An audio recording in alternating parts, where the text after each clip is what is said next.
नमस्कार दोस्तों उल्टा चश्मा यूसी देख रहे हैं आप। लंबे वक्त से झारखंड के बारे में बातचीत नहीं हो सकी थी, लेकिन झारखंड से कुछ खबरें सामने आई हैं जो देश की राजनीति पर असर डालने वाली हैं। दोस्तों, झारखंड में जेएमएम यानी कि झारखंड मुक्ति मोर्चा के 13वें अधिवेशन का आयोजन किया गया। यह आयोजन रांची में था और इसमें एक बड़ा फैसला हुआ। हेमंत सोरेन को जेएमएम का अध्यक्ष चुना गया। अभी तक वो पार्टी के कार्यकारी अध्यक्ष थे। अध्यक्ष का पद शिबू सोरेन के पास था। शिबू सोरेन यानी कि दिशोम गुरु, यानी झारखंड के मुख्यमंत्री भी रह चुके हैं वो। और आप जानते हैं कि दिशोम गुरु ने झारखंड अलग राज्य के लिए बड़े आंदोलन किए। झारखंड के लोग, खासतौर पर आदिवासी लोग, शिबू सोरेन की लगभग पूजा करते हैं। लेकिन बढ़ती उम्र, अस्वस्थता, चलने में असमर्थता, ये तमाम वजह थी जिसकी वजह से शिबू सोरेन ने ही हेमंत सोरेन को अध्यक्ष बनाने का फैसला लिया।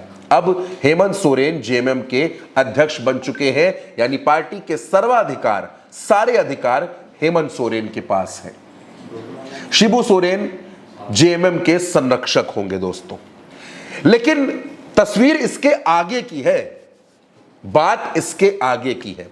इस अधिवेशन में तमाम नेता मौजूद थे, तमाम चेहरे मौजूद थे। सरकार के मंत्री, विधायक, राज्यसभा के जो सांसद हैं वो सब मौजूद थे, पदाधिकारी थे। एक बार फिर कल्पना सोरेन ने हर किसी की जो नजरें हैं वो अपनी तरफ आकर्षित कर ली।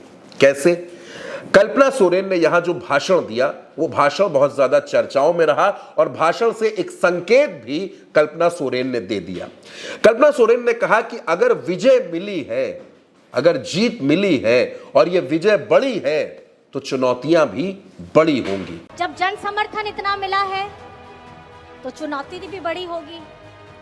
विजय इतना बड़ा है तो चुनौती भी बड़ी होगी। और इस चुनौती में आप लोग हमारे साथी, कर्मठ जोशीले साथी, आप लोग हमेशा हमारे साथ खड़े रहना है कि नहीं रहना है? हमारी योजनाएं धरातल पे उतारने का काम कौन करेगा? आपके नेतृत्व का, आपके झंडा फहराने का काम कौन करेगा? तो ये जिम्मेदारी आप लोगों को निभानी है। दोस्तों, इसके बाद कल्पना सोरेन ने जो बात कही वो बात बहुत बड़ी थी। कल्पना सोरेन ने एक संकेत दिया। दरअसल जब आप झामुमो का नाम सुनते हैं, जेएमएम का नाम सुनते हैं, तो आपको लगता है कि ये झारखंड की पार्टी है, झारखंड मुक्ति मोर्चा। लेकिन अब कल्पना सोरेन ये चाहती है कि इस पार्टी का विस्तार बिहार में भी हो, बंगाल में भी हो, राजस्थान में भी हो, मध्य प्रदेश में भी हो, छत्तीसगढ़ में भी हो, उत्तर प्रदेश में भी हो। और दोस्तों, कल्पना सोरेन अपनी इस मुहिम पर बहुत जल्द निकलने वाली है। क्या कुछ कहा कल्पना सोरेन ने अधिवेशन में झामुमो के विस्तार को लेकर? आप उनकी बातचीत सुनिए, उनका भाषण सुनिए और फिर मैं आपको बताता हूं कि जेएमएम कैसे आगे बढ़ेगी। जब जन समर्थन इतना मिला है तो चुनौती भी बड़ी होगी।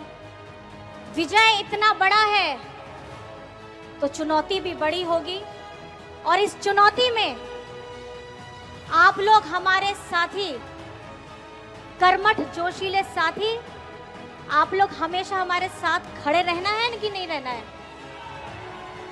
हमारी योजनाएं धरातल पे उतारने का काम कौन करेगा? आपके नेतृत्व का, आपके झंडा फहराने का काम कौन करेगा? तो ये जिम्मेदारी आप लोगों को निभानी है। दोस्तों, झारखंड मुक्ति मोर्चा झारखंड में सरकार में है, शासन में है। इसके पहले भी शासन में था। इस बार की जीत ज्यादा बड़ी है। कांग्रेस के समर्थन से सरकार चल रही है। कांग्रेस इस अलायंस का हिस्सा है। आपको याद होगा जब झारखंड का विधानसभा चुनाव चल रहा था तो कल्पना सोरेन ने 150 से ज्यादा रैलियां, रोड शो कर दिए थे। और उसके बाद चुनाव जीतने के बाद भी वो जनता के बीच में गई थी। हेमंत सोरेन जेल में थे, सलाखों के पीछे थे हेमंत सोरेन। और जब वो जेल से छूट करके आए, मुख्यमंत्री की कुर्सी पर बैठे, चुनाव प्रचार शुरू हुआ, शिबू सोरेन के लुक में हेमंत सोरेन नजर आए। कल्पना सोरेन के आंसू, कल्पना सोरेन का भाषण, कल्पना सोरेन का अंदाज झारखंड के लोगों के दिल में बस गया था।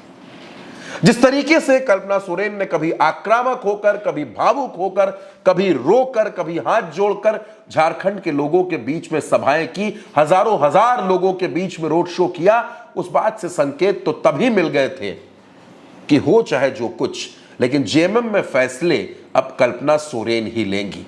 और कल्पना सोरेन ने अब यह मन बना लिया है, बेहद युवा नेता है कल्पना सोरेन गांडे की विधायक भी हैं। भले ही वो हेमंत की सरकार में मंत्री नहीं बनी, लेकिन वो पार्टी संगठन को लगातार मजबूत कर रही हैं। सोशल मीडिया पर जेएमएम एक अलग कलेवर में नजर आने लगी है। देश में जेएमएम की चर्चा हो रही है। दोस्तों, कल्पना सोरेन को पता है कि छत्तीसगढ़ में, मध्य प्रदेश में, राजस्थान में, ओडिशा में, इन राज्यों में आदिवासी समाज के लोग बड़ी तादाद में रहते हैं, बड़ी संख्या में रहते हैं, और अगर उनको अपने साथ जोड़ना है तो जेएमएम की इमेज को बड़ा करना होगा, जेएमएम को अपनी ताकत को विस्तार देना होगा। कहा यह जा रहा है कि बिहार के विधानसभा चुनाव में भी जेएमएम 4 से 5 सीटों पर अपने प्रत्याशी उतार सकती है। महागठबंधन में इसको लेकर चर्चा चल रही है कि जेएमएम को भी सीट बंटवारे में सीटें दी जाएं, क्योंकि बिहार और झारखंड के बॉर्डर का वो हिस्सा जहां पर आदिवासी समाज के लोग रहते हैं, जो झारखंड का बॉर्डर है, जहां जेएमएम का प्रभाव है, वहां भी हेमंत सोरेन की मदद से, कल्पना सोरेन की मदद से तेजस्वी यादव चुनाव जीतना चाहते हैं, सरकार बनाना चाहते हैं। और जाहिर सी बात है कि तेजस्वी यादव को कल्पना सोरेन की मदद की जरूरत जरूर पड़ेगी। कल्पना सोरेन लगातार झारखंड में सक्रिय रहती हैं, झारखंड के लोगों के बीच जाती रहती हैं, और अब उनका इरादा पार्टी को मजबूत करके पार्टी के विस्तार का है, ताकि जेएमएम की पहचान राष्ट्रीय स्तर पर हो सके। दोस्तों, इस खबर पर आप जो भी सोचते हैं, आप अपनी राय हमें कमेंट बॉक्स में जरूर बताइएगा। चैनल को सब्सक्राइब करना बिल्कुल मत भूलिएगा। नमस्कार।